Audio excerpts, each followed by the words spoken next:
Labis din ang paghinagpis sa mga kaanak at kaibigan ni Julio Servando sa Iloilo. Panawagan nila makamit kaagad ang hostisya.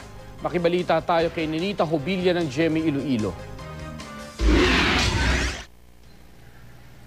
Mapagmahal, magalang at masayahin. Ito raw ang mga katangian ni Julio Servando na hindi malilimutan ng kanyang mga kaanak sa Iloilo.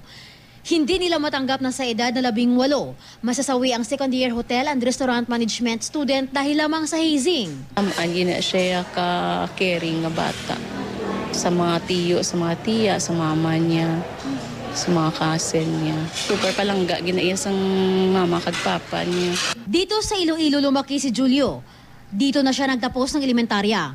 Bunso si Julio sa dalawang anak ni na Aurelio Servando at kapatid ni Sharon na si Christine. Siyempre hindi na mo mabaton kay amo na nga hindi kami mag-una nga ma-intra na da siya. Kay nga tamaan gina siya ka ni mama ya ginabantayan ginawa na siya ginpabayan. Dulong sugat gina siya school kung di na siya ma-gym or ginadulong gina siya. Pati mga kababata at kaibigan ni Julio hindi matanggap ang sinapit nito.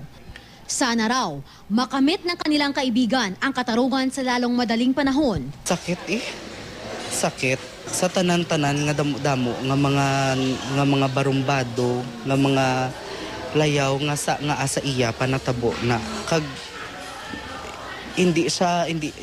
he's not like the other guy na dungol. Hindi amo na si Julio Nananawagan din ng hustisya ang tiyuhin ni Julio na si Brother Antonio Cesar Servando, Vice Chancellor for Administration ng University of St. Lasal sa Bacolod. I think it is also a common stand in all Lasal schools that, fraternity should not be present in any of the Lasal schools. Ninita Hobilia, Nagbabalita, Pilipinas.